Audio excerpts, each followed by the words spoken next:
Buongiorno tutti. Welcome. Yeah, many thanks for having me here with you.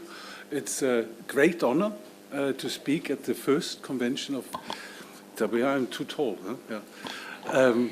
The first convention here for ITAPA. Yeah. So many people, first convention, it's fantastic. Please give applause to the board. Huh? Fantastic.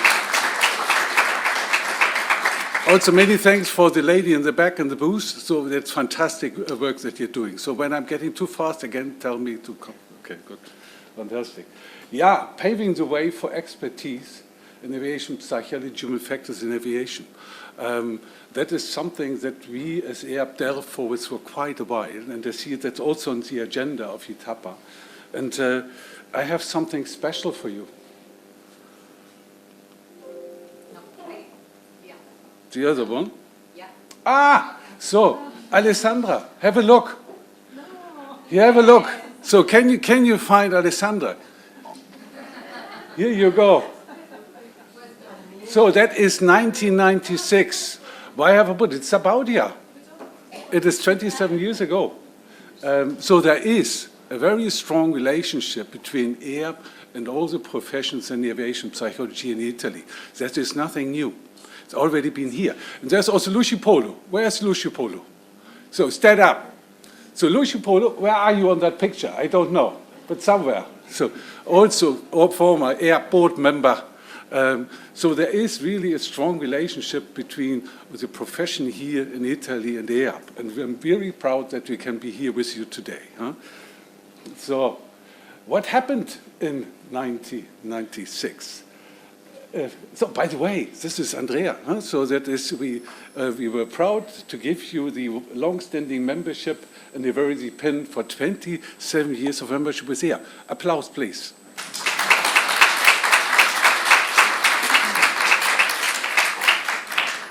So that was the surprise. That's why the reason that I do not want to give you the presentation.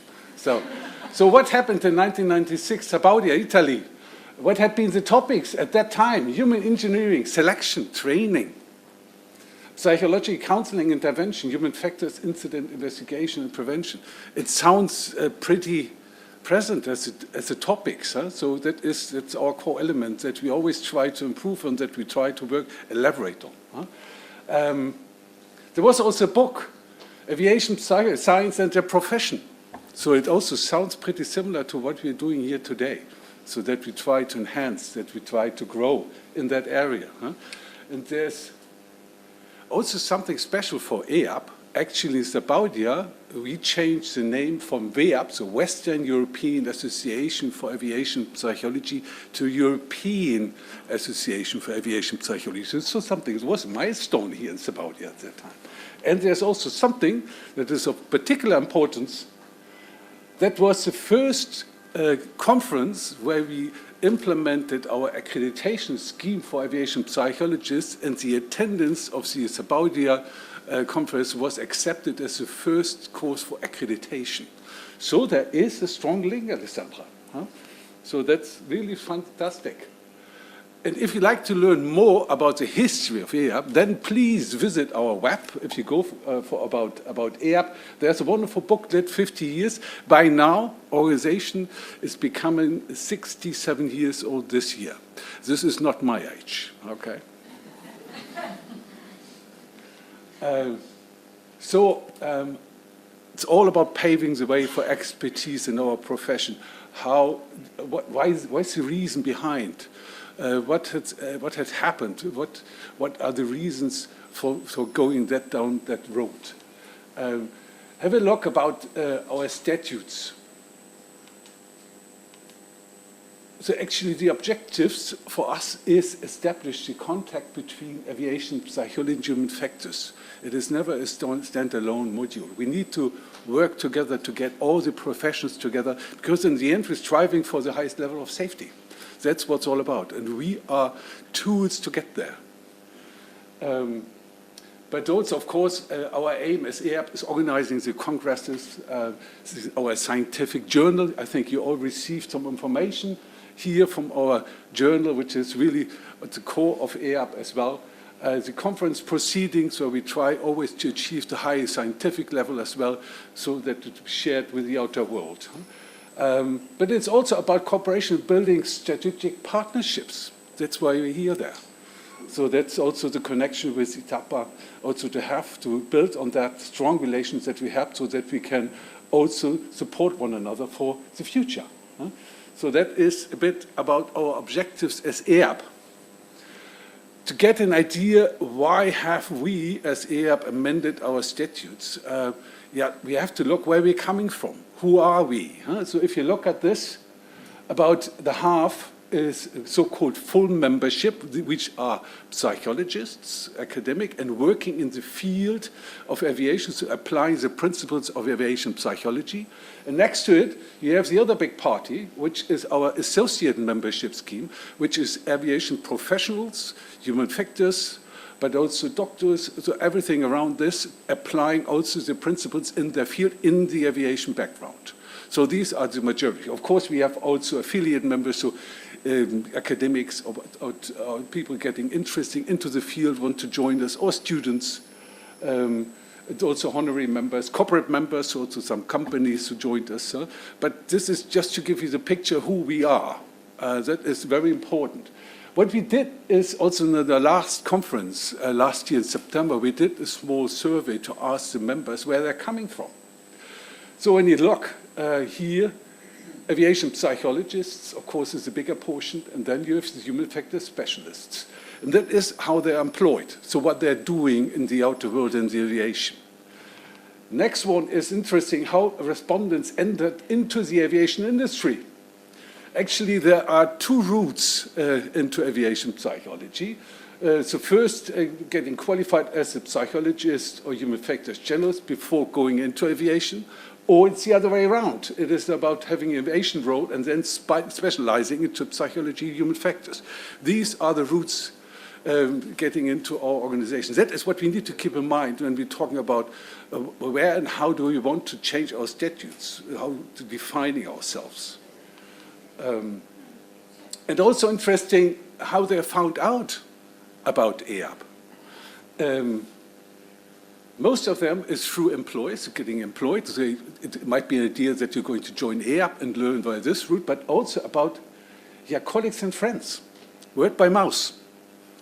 So, hey, I've been there, that's been great. And that is what I would like to advertise here. Everyone who's not a member yet should become a member, okay? So that is very important. So that is very interesting. That is the kind of foundation to amend our statutes in a way that it is mirroring our members and also the way forward. How do you do this? Very, very simple. You can have funny ideas as a board, but in the end you have to ask. That is what we psychologists usually do. We ask and we do listen. And that is what we did. We asked all our members about their ideas, about where they were coming from and what they think, what we should consider. And then we had several consulting rounds where we did some proposals, shared that with our members, revised it, and of course then drafted, notified our members about upcoming changes. And in the end, we, of course, as we are a Dutch organization, so we have to also consult as a notary in the Netherlands, which we did to draft this whole process. That took more than 2 years. The whole program was 3 to 4 years. Very intensive work. And it was not just the EAP board. What we did the very first time, also under the lead of Michaela, we created working groups. So we involved all our members to contribute throughout the whole time to amend our statutes. And that is what we did. What we do now have is that you can become a so-called full member, but with the way we skipped the word full because we want to rename it simply as a member, as the highest category, not only psychologists, but also academics with different backgrounds, but connected to the Asian context. So there must be an academic background to become a member, so the highest level of our association, and they must be working in the aviation field, meaning they have to apply the principles of aviation psychology or human factors. So that is now what we opened up. Before that, it was only solely for psychologists. So we are simply mirroring what we do have with our members. It is both. It is the human factors route as well as the psychologist route, to have both into this. Simply to reflect the structure of our members. So that's the basic idea behind. What we also did is you can become a full member inside or outside Europe. Now, Gunnar, what is it? Very simple. From the statutes, from all these tens of years, it was Europe as a core element.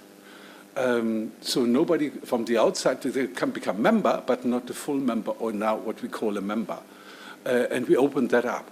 We have so many colleagues here in Europe, by the way. That is Italy with currently 33 members, and one is in the pipeline, and I'm not going to tell you who it is. So that is Europe. We have some, we still want to get that map completely blue. We're working on that, but we have now representations worldwide, about 61 nationalities.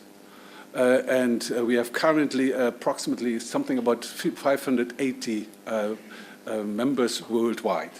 And that goes from US, it goes from South America, North America. We have a strong relationship with our colleagues from Australia. So it goes to China. And even also Russia. We have some colleagues from Russia as well. So that is the colors of EAP, so to say. And that is what we need to reflect when we go into these new statutes. And that's why we say you can become a complete full member with all rights also from outside of Europe. So we opened that up.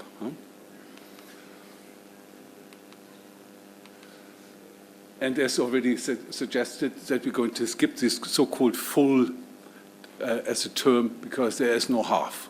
So that's why we said, okay, it must be a member as the highest category. But we're going to keep also associate membership, affiliate membership, student membership, and etc. So that is what we're going to keep. Of course, one of the biggest topics for us is to make people learn. There is no master's program out there how to become an aviation psychologist.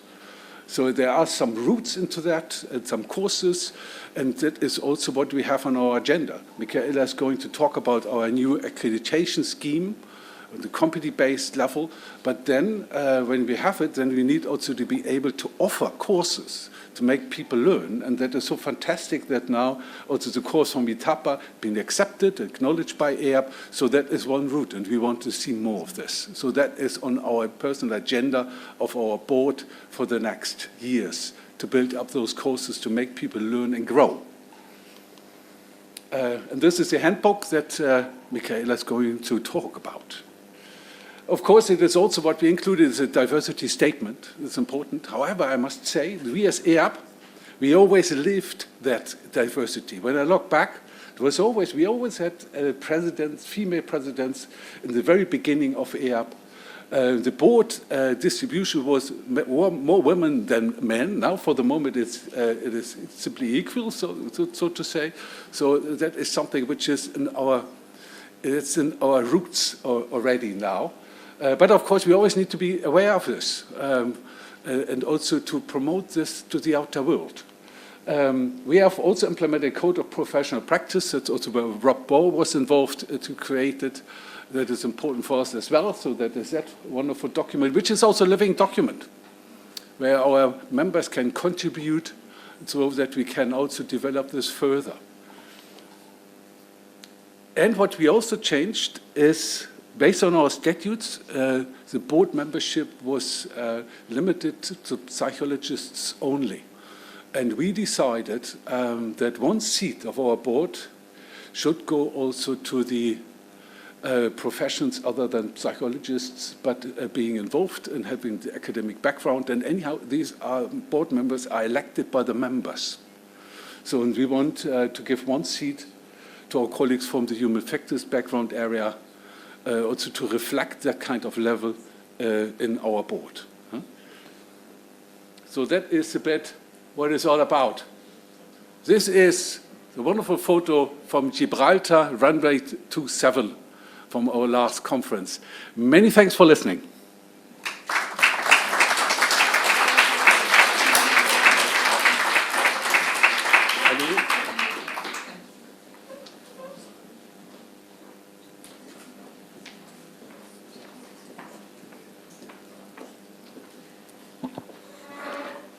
Grazie Gunnar. Abbiamo previsto il question time immediatamente dopo le presentazioni, quindi senza lasciare tempo al termine della mattinata. Quindi vi chiedo se ci sono delle domande. Come vedete stiamo andando via via dove la direzione che sta prendendo l'Associazione Europea rispetto alla declinazione della figura professionale dello psicologo. Adesso andremo sulle competenze. Ci sono domande? Prego.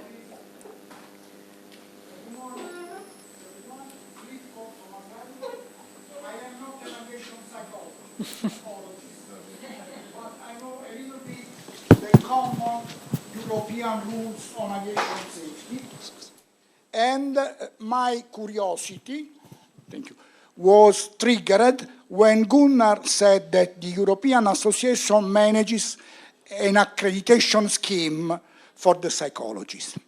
This role in the EASA basic regulation is exactly the role of qualified entities. Article 69 of the European Parliament Regulation 1139 of 2018. So I see a little bit of gap between the EAP accreditation and the formal EASA recognition, and I wonder whether in the future EAP would work towards the goal of being recognized as qualified entity by EASA.